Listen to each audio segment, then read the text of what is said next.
Assalamualaikum warahmatullahi wabarakatuh. Bismillahirrahmanirrahim. Alhamdulillahilladzi fadlana wa akramana ala sairil umami bisyahrir rajab. Wa ashhadu an la ilaha illallah wahdahu la syarikalah Al-Malikul Azizul Wahhab. Wa ashhadu anna sayyidana Muhammadan abduhu wa rasuluh alladzi turja syafa'atuhu yaumal ma'ab. Allahumma salli wa sallim wa barik ala sayyidina Muhammadin wa ala alihi wa ashabihi khairil ali wal ashab. Amma ba'd.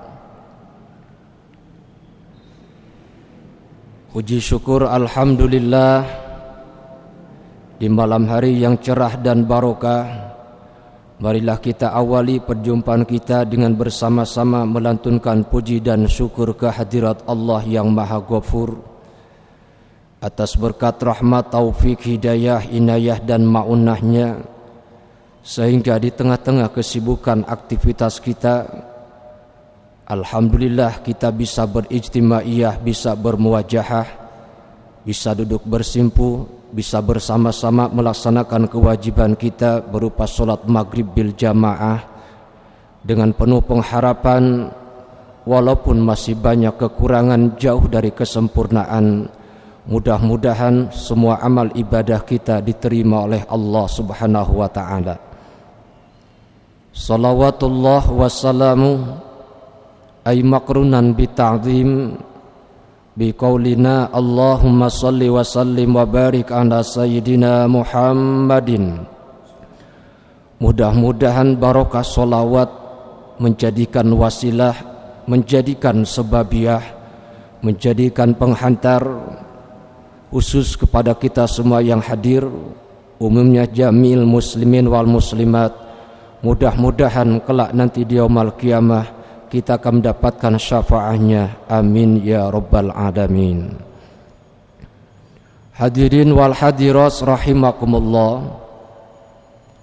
Pada pertemuan kali ini yang harus kita ingat, yang menjadikan pemantapan akidah kita, bulan Rajab merupakan salah satu peristiwa Isra Mi'raj yang hasilnya perintah solat yang tadinya 50 waktu menjadi 5 waktu. Lalu yang kedua, hasil dari Isra Mi'raj bukan hanya solat saja, yaitu bulan Rajab merupakan landasan kebenaran akan dasar dalilnya tawasul.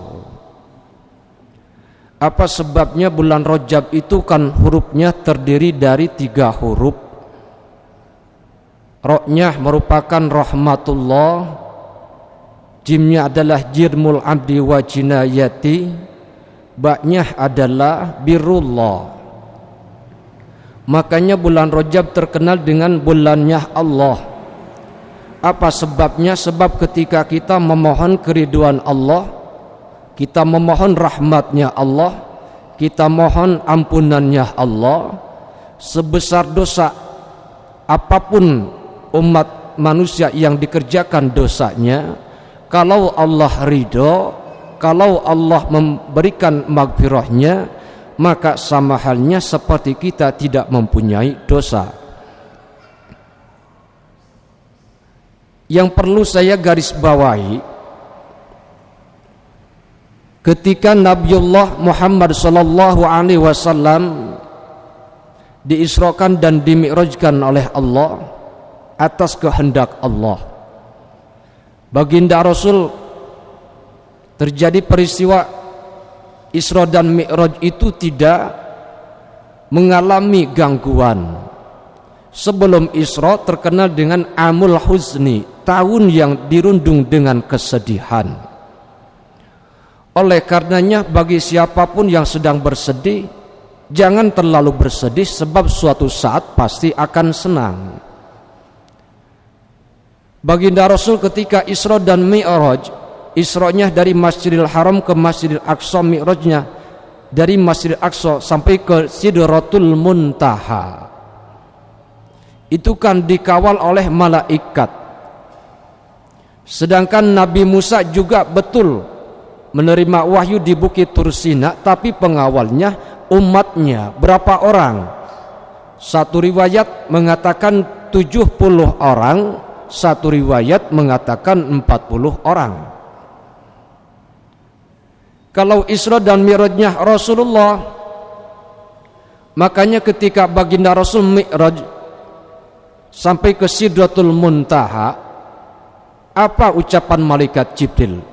Ya Rasulullah, silakan engkau sendiri menghadap ke hadirat Allah untuk menerima perintah-perintah dari Allah.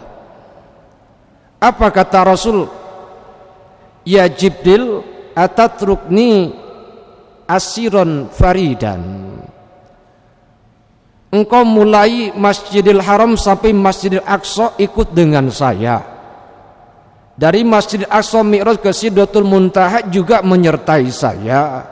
Apakah engkau tega membiarkan diri saya sendirian? Apa jawaban malaikat Jibril? Wa ma minna illa lahu maqamum ma'lum.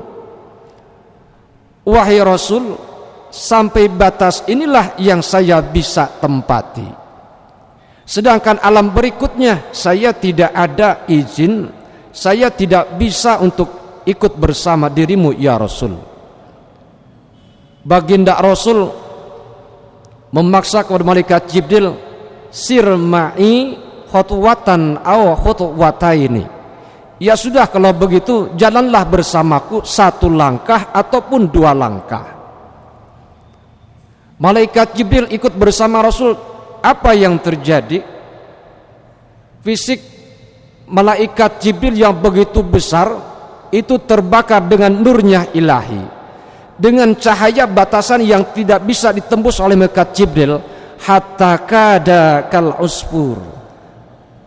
Malaikat Jibril yang fisiknya besar terbakar oleh batasan yang tidak boleh dilanggar oleh malaikat Jibril, sehingga mengecil seperti seekor burung pipit. Akhirnya malaikat Jibril berpesan kepada Rasul, ucapkanlah salam ya Rasulullah. Baginda Rasul mengucapkan salam, at-tahiyyatul mubarakatus salawatut thayyibatu lillah.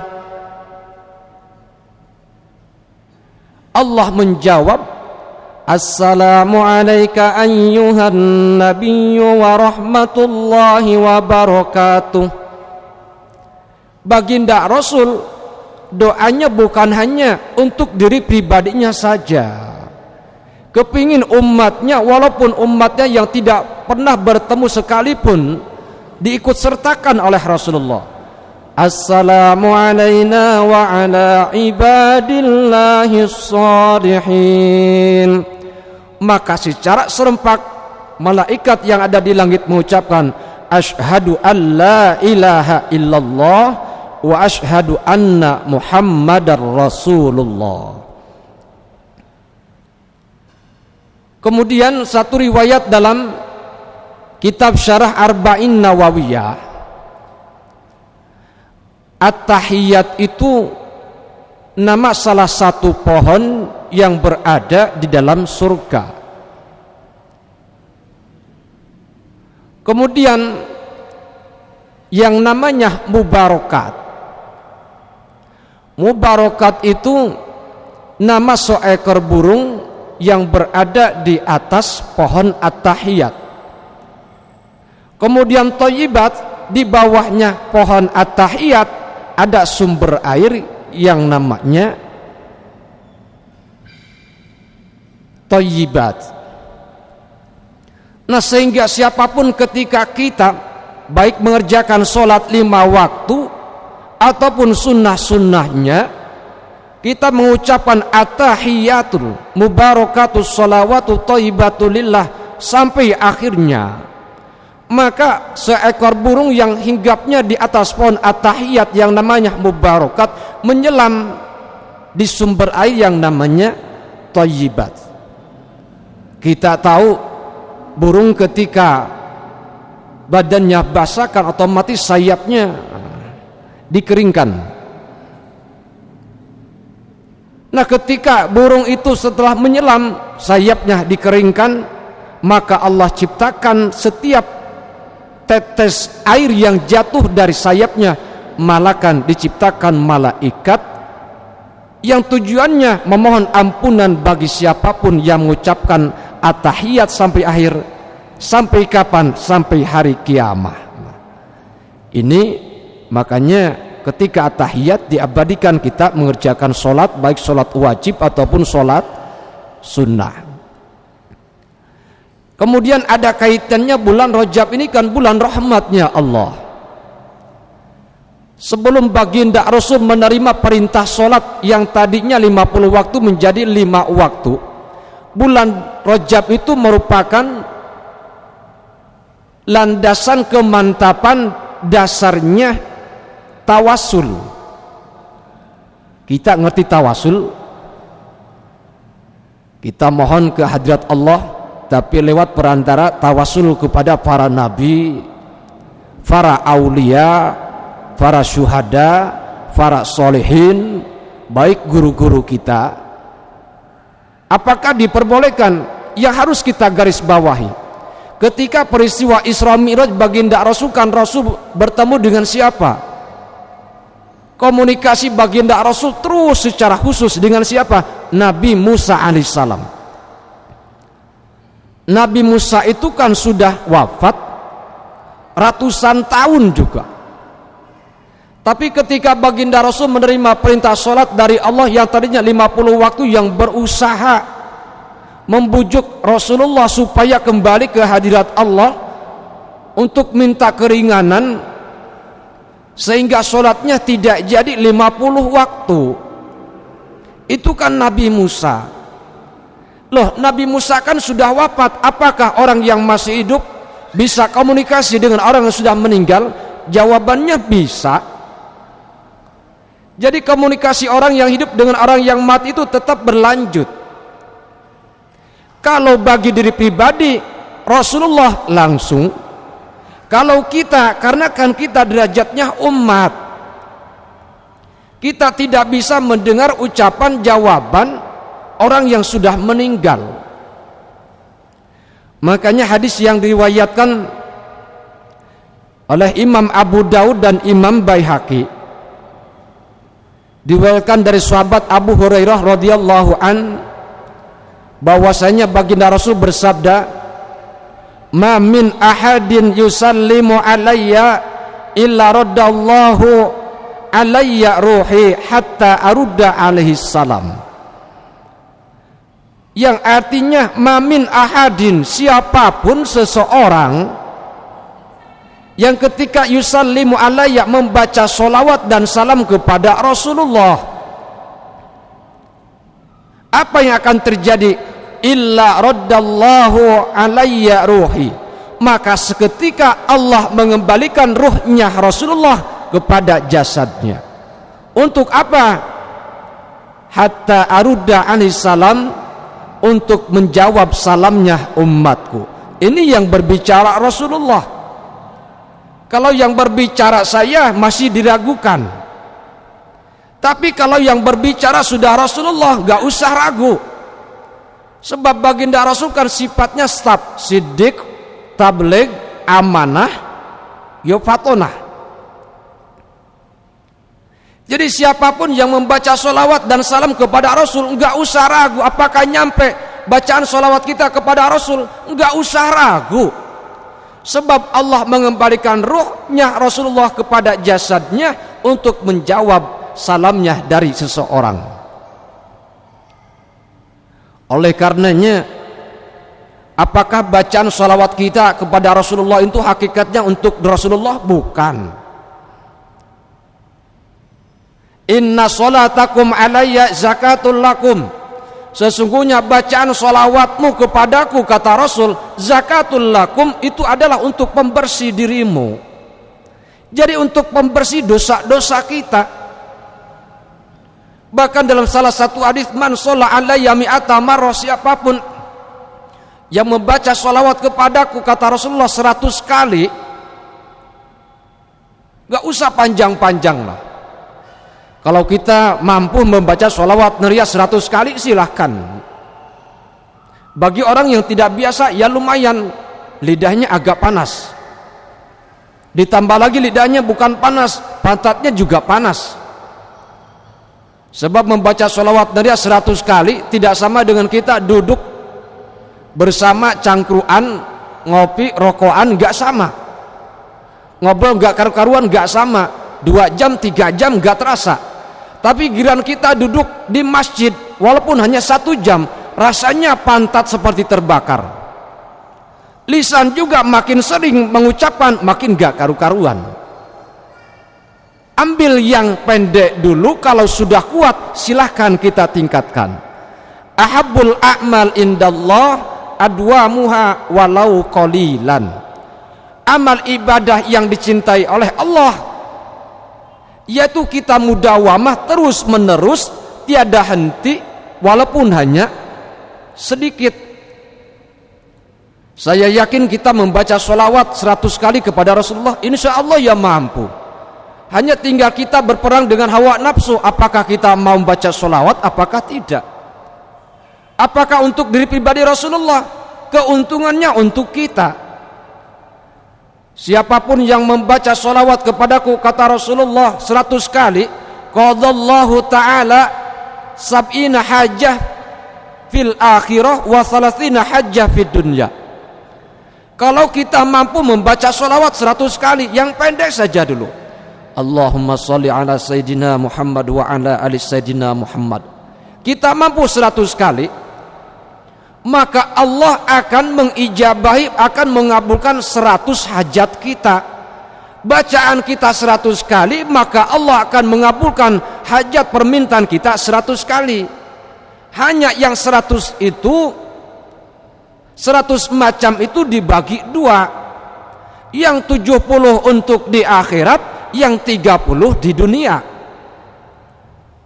Nah sekarang kan kita hidup di dunia, perlu wasilah, perlu sarana, perlu prasarana. Makanya sesuai dengan doa kita, Rabbana atina fid dunya hasanah wa fil akhirati hasanah wa qina adzabannar. Ya Allah, berikanlah kepada kami ketika kami hidup di dunia adalah kehidupan yang hasanah, wa fil akhirati hasanah, ketika di akhirat juga hasanah, dan jagalah diri kami dari siksa api neraka ya Rabb. Kita hidup di dunia, ya pasti semuanya banyak hajat kita, banyak kebutuhan kita. Nah kalau kita membaca sholawat hanya 100 kali, berarti hajat kita di dunia itu yang Allah kabulkan itu hanya 30. Karena yang hakikatnya yang 70 untuk tabungan kita nanti di akhirat, itu yang 70. Makanya usahakan kalau kita mampu baca sholawat 200, berarti hajat kita ya untuk di dunia hanya 60. Kalau kita mampu membaca salawat 300, berarti hajat kita di dunia hanya 90. Kalau bacaan salawat kita 400, berarti hajat kita di dunia yang dikabulkan oleh Allah 120. Nah kalau seandainya sehari semalam kita enggak membaca salawat 100 kali, ya berarti hajat yang di dunia kebutuhan kita berapa yang dikabulkan oleh Allah. Nah ini bacaan sholawat, jadi nggak usah ragu. Siapapun yang membaca sholawat kepada Rasulullah itu nyampe. Masalah ruh, bagaimana Allah mengembalikan ruhnya kepada jasadnya, itu bukan ranahnya umat manusia. Itu sudah kudrah dan iradah Allah. Silakan bagi yang kepingin dasarnya, buka kitab Sunan Abi Dawud juz kedua halaman 218. Hadisnya hadis yang ke 2041. Jadi ketika peristiwa Isra Mi'raj bukan hanya sholat saja, pemantapan kita tawasul berdoa kepada Allah, tapi lewat kita memohon minta bantuan kepada para nabi. Makanya kita ila hadratin nabil mustafa Muhammadin sallallahu alaihi wasallam wa ala alihi washabihi wa azwajihi wa dzurriyyati wa ahli baiti ajmain sya'ulamul Fatihah. Hakikatnya kita mohon kepada Allah, kita tawasul para nabi. Apa sebabnya? Sebab walaupun mereka itu sudah meninggal, tapi siapapun yang baca sholawat, maka berarti kan sama dengan orang yang tidak meninggal. Apalagi umat seluruh dunia membaca sholawat, maka Rasul terus menjawabnya. Apakah ini berlaku bagi Rasulullah? Tidak. Ada hadis yang kedua, baginda Rasul bersabda, ma min rajulin yamurru bi qabri rajul kana ya'rifuhu fid dunya.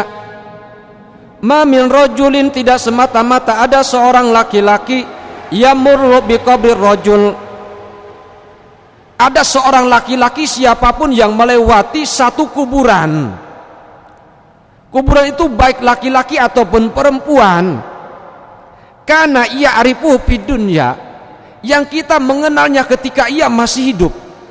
Entah itu kakek kita, entah itu orang tua kita yang telah mendahului kita, entah itu guru-guru kita, entah itu saudara-saudara kita, entah itu teman-teman kita. Kemudian kita mengetahui, kemudian kita membaca salam. Makanya ketika kita masuk ke kuburan, assalamualaikum ya ahlal kubur, kan baca salam. Untuk apa hikmahnya? Kita membaca salam, mendoakan ahli kubur. Apakah mereka menjawab? Ya menjawab. Apa sebabnya? Ketika kita membaca salam, illa raddallahu ruhahu hatta yaruda anis salam, Allah mengembalikan ruhnya untuk menjawab ucapan salam kita. Kita bisa mendengar? Tidak. Coba kalau kita masuk alam kubur, assalamualaikum ya ahli kubur, ada jawaban waalaikumsalam, ada suaranya, enggak ada orangnya. Apa yang terjadi? Bisa jadi balik kanan ambil langkah 1000, enggak jadi jarah kuburnya. Faham? Kemudian dalam kitab Majmu' Fatawi karangan Ibnu Taimiyah Syekhul Islam ataupun Ibnu Qayyim Al-Jauziyah, beliau berpendapat begini, fa idza kana raddus salam maujudan fi umumil mu'minin, kalau seandainya menjawab salam itu terbukti bagi umumnya orang mukmin, fahuwa fi afdalil khalqi afdalu, maka derajatnya menjawab salam itu bagi afdalil khalqi, siapa? Baginda Rasul Sayyidul Anbiya wal Mursalin, itu lebih afdal. Sebab yang mukmin saja bisa menjawab salam, apalagi baginda Rasul. Jadi yang harus kita garis bawahi, ketika Isra Mi'raj Rasulullah itu bukan hanya sholat 5 waktu saja. Memang peristiwanya Isra Mi'raj dalam surah Al-Isra, tapi bukan hanya hasilnya sholat saja. Pemantapan dasar tawasul, orang yang masih hidup bisa komunikasi dengan orang yang sudah meninggal. Gak usah ragu. Makanya malam Jumat ada kegiatan yasinan, tahlilan, istighosahan, ya sholawatan, ya manakiban. Apa sebabnya? Kita masih bisa komunikasi. Kaitannya bulan Rajab rahmat. Makanya kita sebagai sama umat makhluk ciptaan Allah, apakah kepada umat manusia saja kita harus mempunyai rahmat? Ya tidak. Dalam kitab Mawa'idul Usfuriyah karangan Syekh Muhammad bin Abu Bakar, kalau di kalangan santri sudah tidak asing, di kalangan pondok pesantren kitab ini sudah tidak asing. Ada salah satu hadis baginda Rasul bersabda ini, ar-rahimuna yarhamuhumur rahman irhamu man fil ardi yarhamukum man fis sama. Ar-rahimuna, orang-orang yang pemurah, orang-orang yang pengasih, orang-orang yang mempunyai sifat welas asih, maka orang itulah yarhamur rahman, yang akan mendapatkan pengasihnya, pemurahnya, penyayangnya Allah Subhanahu wa taala. Ayo, siapa manusia yang tidak membutuhkan sifat rahmannya Allah? Semuanya kita butuh. Walaupun ada orang tiap hari ibadahnya rajin, sholat 5 waktu berjamaah gak pernah ketinggalan, sholat sunnahnya gak pernah ia tinggalkan, puasa Senin Kemisnya gak pernah juga ditinggalkan, sedekahnya hampir tiap Jumatan, apakah bisa menjamin seseorang kalau tidak mendapatkan rahmatnya Allah bisa masuk surga? Belum tentu. Makanya kita dengan ibadah juga harus positif, tetap mohon kepada Allah. Jangan hanya mengandalkan dengan nilai ibadah, kita tetap butuh sifat rahmannya Allah. Oleh karenanya siapapun yang ingin mendapatkan sifat rahmannya Allah, ada syaratnya. Apa? Irhamu man fil ardi yarhamukum man fis sama. Kalau kita ingin didoakan oleh malaikat kemudian mendapatkan rahmatnya Allah, syaratnya irhamu man fil ardi, kasihanilah orang-orang yang berada di bumi. Nah, kita penghuni di bumi ini siapa saja? Ya kita tahu, bukan hanya manusia saja. Di sekitar sekeliling kita hewan, ya ada tumbuhan. Makanya kalau kita mengasihani kepada sesama ciptaan Allah, maka niscaya kita akan mendapatkan sifat rahmannya Allah. Dalam konteks hadis ini ada kaitannya hikayat. Jadi hikayat itu cerita. Suatu saat Khalifah Umar bin Khattab kana yamshi fi sukakil Madinah. Khalifah Umar bin Khattab suatu saat berjalan-jalan di pinggiran kota Madinah. Umat Islam mengenal Khalifah Umar bin Khattab yang dulunya 100% memusuhi Islam, akhirnya berubah drastis, berubah Allah 100%, akhirnya menjadi pembela Islam. Dengan barokah apa? Barokah mendengar lantunan ayat suci Al-Quran. Sebab ketika Khalifah Umar bin Khattab belum masuk Islam, umat Islam mengalami perlakuan yang tidak sewenang-wenang. Apa sebabnya? Terkenal Khalifah Umar bin Khattab kan keras, yo gagah, yo sakti. Akhirnya ketika suatu saat Khalifah Umar bin Khattab berencana mau membunuh Rasulullah. Disebabkan apa? Sebab lama-kelamaan khawatir kalau seandainya Rasulullah dibiarkan terus-menerus menyampaikan syariatul Islam, bisa-bisa semua pemuka kaum Quraisy, penduduk kota Mekah, bisa semuanya masuk Islam. Khalifah Umar bin Khattab khawatir, akhirnya berencana mau membunuh Rasulullah. Ketika membawa pedang sudah dipersiapkan, di tengah perjalanan dengan sifat emosi berpapasan dengan salah satu temannya yang bernama Nu'aim bin Abdullah. Ditanya oleh Nu'aim bin Abdullah, mau kemana ya Umar? Kok tergesa-gesa? Saya kesal, saya pusing melihat kelakuannya Muhammad, akan saya bunuh. Dengan sebab apa? Sebab hampir semuanya penduduk kota Mekah terbawa oleh ajakan dakwahnya Rasulullah, dengan mulianya akhlaknya Rasulullah. Kamu khawatir? Betul. Hai Khalifah Umar, ada yang harus kamu ketahui. Tidak kalah pentingnya, jangan membunuh Rasul dulu.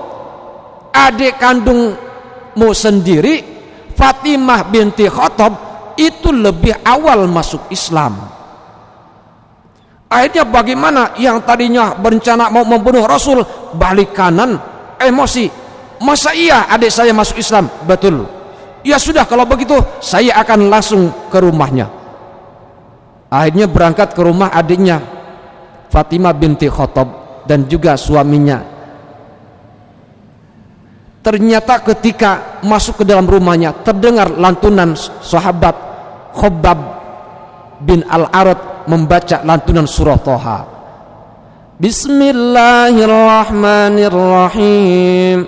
Thaha ma anzalna 'alaikal qur'ana litashqa illa tadhkiratan liman yakhsha tanzilan mimman khalaqal arda was samawati al-'ula ar-rahmanu 'alal 'arsy istawa.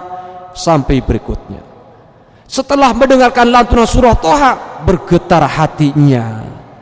Coba kita renungkan ketika seseorang membaca lantunan ayat suci Al-Quran, dibaca dengan intonasi nada yang baik, makharijul hurufnya juga baik, siapa yang tidak tertegun hatinya? Talinu juluduhum wa qulubuhum ila dzikrillah. Hatinya lemah, hatinya luluh, akhirnya tergetar untuk berzikir kepada Allah. Masya Allah. Akhirnya bagaimana? Minta diantarkan ke hadapan Rasulullah yang akhirnya masuk Islam. Inilah Khalifah Umar bin Khattab. Kembali kepada bahasan, betul terkenal dengan keras Khalifah Umar bin Khattab. Tapi ketika ia berjalan di pinggiran kota Madinah, faro'a sobiyan kana fi yadihi usfurun, melihat seorang anak kecil yang sedang mainan burung pipit. Isbiantun Jawi ngarani manuk emprit lah. Namanya anak kecil mainan burung kan tidak sama dengan orang dewasa. Yang namanya anak kecil bulunya dicabuti, kepalanya juga dimainnya.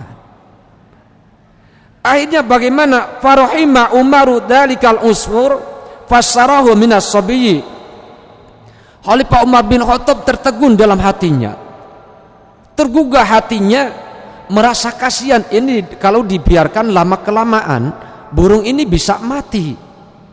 Karena namanya anak kecil, kalau diambil ya nangis, enggak diambil ya burungnya mati. Akhirnya oleh Khalifah Umar bin Khattab, "Nak, bolehkah burung ini saya beli?"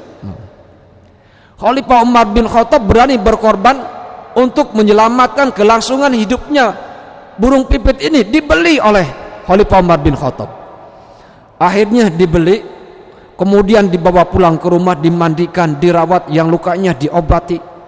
Akhirnya setelah sehat, fa'ataqahu, dilepaskan ke alam luas, ke alam bebas. Singkat cerita, apa yang terjadi? Ketika Khalifah Umar bin Khattab wafat, ini yang mimpi tentang Khalifah Umar bin Khattab itu bukan hanya satu orang, dua orang. Ra'ahul jumhur alal manami fasa'aluhu an halihi. Jumhurnya golongan para sahabat ini memimpikan Khalifah Umar bin Khattab. Dalam mimpinya bertanya begini, "Ma fa'alallahu bika?" Hai Khalifah Umar bin Khattab, apa yang Allah perbuat kepada dirimu wahai Khalifah Umar bin Khattab? Jawaban Khalifah Umar bin Khattab, "Ghafara li Rabbi wa tajawaza anni." Alhamdulillah, saya mendapatkan rahmat dan maghfirah Allah. Saya mendapatkan rahmatnya Allah. Semua dosa-dosa saya diampuni oleh Allah, sehingga saya di alam kubur ini mendapatkan beribu-ribu kenikmatan. Makanya kalau orang yang ibadahnya hebat, ibadahnya kuat, ibadahnya giat, utamanya rukun Islam yang 5 ia jaga dengan sebenar-benarnya, maka ibaratnya ketika memasuki alam barzah seperti malam pengantin nyar. Baru perasaan, baru tidur kok bangun-bangun sudah pagi, subuh ketinggalan. Bahkan kalau ada manten nyar, kalau misalkan malam pengantin baru malu oleh mertua, biasanya kan orang yang punya kendaraan baru nggak usah disuruh, langsung dicoba, walaupun nggak usah disuruh. Ketika seseorang misalkan ketika malam manten baru, misalkan ya memang sudah kewajibannya, sudah halal, silahkan. Fa'tu harsakum, tapi waqaddimu li anfusikum. Silahkan kamu tanami ladangmu, tapi awali dengan doa. Apakah bolehkah mandi jinabah dijadikan 2 kali? Ini belajar fikih lah. Kalau ilmu fikih misalkan suatu saat kita punya hadas besar jinabah, orang yang sudah berkeluarga maklum jinabah pasti orang yang punya hadas besar. Nah ketika misalkan kita punya hadas besar, mau mandi jinabah, nawaitul ghusla li raf'il hadatsil akbari an jamil badani fadlih ta'ala. Ketika rambut sudah mulai basah, ternyata Masya Allah kedinginan gak kuat, akhirnya mandinya gak dilanjutkan. Otomatis berarti mandinya gak lanjut, jinabahnya hanya separuh. Kepala rambutnya sudah basah, tapi dari bawah kepala leher ke bawah belum basah. Apakah diperbolehkan mandi jinabah itu 2 kali? Dan apakah diperlukan mengucapkan niat lagi nanti ketika kita menjelang sholat subuh? Maka ulama fikih menjawab lam yahtaj ilan niyah, tidak dibutuhkan lagi memperbaharui niat. Mau niat lagi silahkan, tidak niat lagi gak masalah. Makanya bagi manten nyar misalkan malu dengan mertua, ya silahkan mandi jinabah, misalkan kepalanya dulu, kemudian masuk lagi ke kamar langsung dikeringkan, nanti ketika sebelum subuh mandinya tinggal separuh, kan gak malu.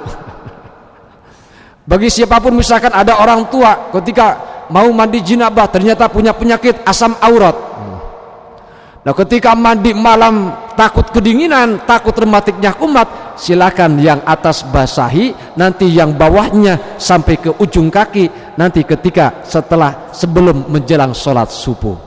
Ini pentingnya belajar ilmu fikih. Kembali kepada bahasan. Jadi Khalifah Umar bin Khattab dimimpikan oleh sama-sama temannya. Dengan sebab apa engkau wahai Khalifah Umar bin Khattab mendapatkan rahmat dan maghfirah Allah? Mereka bertanya, bi ayyi syai'in, bi judika au bi adlika au bi zuhdika? Apakah dikarenakan engkau mendapatkan rahmat dan maghfirah dengan sebab dermawanmu wahai khalifah? Apakah dengan sebab keadilanmu wahai khalifah? Apakah dengan sebab kezuhudanmu wahai khalifah? Apa jawaban Khalifah Umar bin Khattab?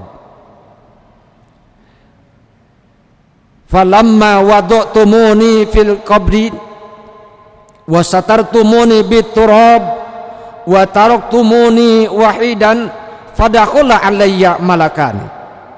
Perlu kamu ketahui, falamma wada'tumuni, ketika engkau meletakkan jenazah saya di pinggiran kuburan, kemudian wasatartumuni, kemudian ditutupi dengan tanah, wa taraktumuni wahidan, engkau meninggalkan aku sendirian. Apa yang terjadi? Fadakhala alayya malakani, tiba-tiba masuklah di hadapan saya ada 2 orang malaikat. Ada 2 malaikat, yang mana malaikat ini auranya luar biasa, muhibani,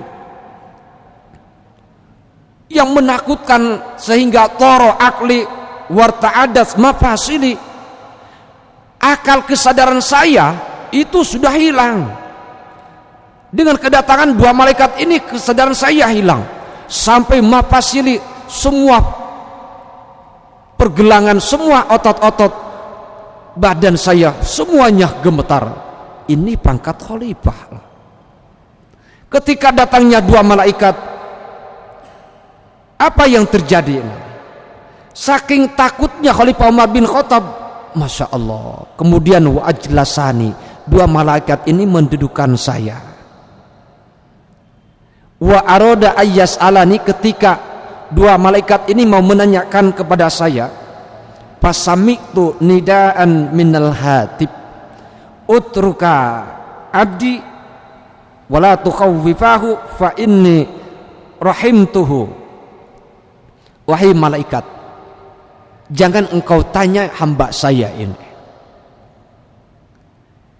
sebab saya sudah mengampuni dosa-dosanya. Sebab li'annahu rahima usfuran fid dunya farahimtuhu fil uqbah. Sebab hambaku ini ketika hidup di dunia mengasihi seekor burung pipit, menyelamatkan seekor burung pipit yang tadinya dipakai mainan oleh anak kecil, hampir menjelang mati, kemudian dibeli dengan harga yang tidak murah, akhirnya dimandikan, diobati, kemudian dilepaskan di alam bebas. Ini berarti semua kebaikan kita baik kepada umat manusia jelas itu pahala. Apakah kebaikan kita kepada hewan menjadikan pahala? La ajron, itu juga menjadikan pahala bagi kita.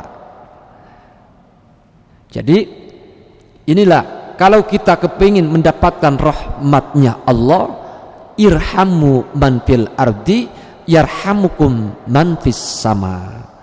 Kasihanilah semua penduduk yang ada di bumi, maka Allah akan memberikan sifat rahmannya kepada kita, baik sesama umat manusia ataupun sesama makhluk Allah yang lain juga masih banyak. Ini pentingnya kita mendapatkan rahmat Allah Subhanahu wa ta'ala. Ini jadi hadis yang kaitannya langsung dengan hikayah Khalifah Umar bin Khattab. Kemudian lanjut berikutnya, diterima dari sahabat Anas bin Malik, qala Rasulullah sallallahu alaihi wasallam, innallaha ta'ala yanduru ila wajhi syekh sabahan wa masaan. Sesungguhnya Allah melihat kepada wajahnya syekh. Syekh itu siapa? Ya orang yang sudah tua lah, ya minimal ya 60 ke atas berarti sudah syekh. Jadi syekh itu orang yang sudah tua. Kapan Allah melihat kepada wajahnya syekh? Sobahan wa masaan, ketika subuh dan juga sore hari. Apa ucapan Allah? Ya abdi qad kabura sinnuka wa raqa jilduka wa daqa admuka waqtaroba ajaluka wahana kudumuka. Allah itu kalau kita bisa mendengar orang yang sudah kategori syekh, ya katakanlah 60 ke atas lah. Ya abdi, wahai hambaku, qad kabura sinnuka, umurmu itu sudah tua. Kalau umur sudah tua, kelakuan jangan sampai seperti anak muda. Makanya kan kalau orang usianya sudah tua kelakuan seperti anak muda, makanya tua-tua kelak di makin tua makin jadi. Qad kabura sinnuka, umurmu itu sudah tua, waraqa jilduka, kulitmu itu sudah menipis. Coba dulu ketika kita masih muda ditarik ini ya masih balik lagi. Tapi orang yang sudah 60 ke atas, tangannya ditarik kembali ke awal itu ya agak lama. Apa sebabnya? Waraqa jilduka, kulitnya sudah mulai menipis. Kemudian wadaqa admuka, tulangmu juga sudah mengecil. Coba kita perhatikan orang yang sudah tua, apakah tetap badannya kekar? Ya tidak, sampai kelihatan kakinya, tulangnya itu sudah mengecil. Kemudian waqtaroba ajaluka, ajalmu itu sudah dekat. Walaupun usia itu tidak ada anak muda ataupun tua, kalau Allah sudah menghendaki kapan ajalnya datang, ya Allah menyuruh malakul maut. Tapi hakikatnya waqtaroba ajaluka, orang yang sudah tua itu sebetulnya harus bisa muhasabah. Waqtaroba ajaluka, ajalku sudah dekat. Nah, ini makanya menjadikan pelajaran bagi kita. Apa sebabnya? Wahana kudumuka, waktumu akan sowan ke hadiratku, kata Allah. Allah yang berfirman itu sudah dekat. Allah kemudian melanjutkan, saya malu akan menyiksamu dengan neraka dikarenakan ada ubannya. Makanya orang ada uban di atas rambut, ya enggak usah dihilangkan, sebab itu merupakan cahaya. Terkecuali kalau suami istri gegeran tok misalkan tukaran karena istrinya sudah rambutnya putih semuanya, akhirnya sudah hilang rasa cintanya, silahkan dengan tujuan yang benar maka ada diperbolehkan. Jadi mudah-mudahan yang saya sampaikan ada hikmah dan manfaatnya bagi kita semuanya. Mudah-mudahan kita doakan guru kita semuanya Al-Habib, mudah-mudahan segera diberikan kesembuhan oleh Allah Subhanahu wa taala. Al-hadiniyah wa laqul niyatin shalihah. Al-Fatihah. Allahumma shalli wa sallim wa barik ala sayyidina habibina wa syafi'ina maulana Muhammadin rabbil alamin hamdan yuafi ni'amika fi mazidah ya rabbana lakal hamdu kamikal karim wa azim sultanik. Allahumma ighfir lana dhunubana wa liwalidina warhamhum kama rabbawna shighara. Allahumma inna nas'aluka ilman nafi'a wa na'udzubika min 'ilmin la yanfa' wa qalbin la yasha' wa du'ain la yusma' wa 'ainin la tadma' wa batin la tashba' wa 'aman la turfa. Allahumma aqlina khususan hadal jamaah fi sabilillah wa zayyina bil hilmi wa qimna bit taqwa wa jamna bil afiyati was salamah wa haqqina bil iman istiqamah wa khtimna bi husnil khatimah wa timna bi kulli la ilaha illallah Muhammad rasulullah wa thabitsan qadi ahli sunnah wal jamaah wa qdi jami' hajatina ad-dunya wa ukhrawiyah wa wafiqna islahiniyah wa yassir lana ziyaratal makkah wal madinah wa yassir lana ma ta'assara 'an umurina al akhirah wasfi marada al habib wasfi marda biladina wasfi maradana siraudah wa batina bijahi sayyidina Muhammad khalil bariyah wa bi ahli baiti idamsi zakiyah rabbana atina fid dunya hasanah wa fil akhirati hasanah qina adzaban nar wa sallallahu ala sayyidina wa sallam subhana rabbika rabbil ma yasifun wa salamun ala rabbil alamin subhanakallahumma bihamdika asyhadu an la ilaha illa anta astaghfiruka wa atubu ilaik wassalamu alaikum warahmatullahi wabarakatuh.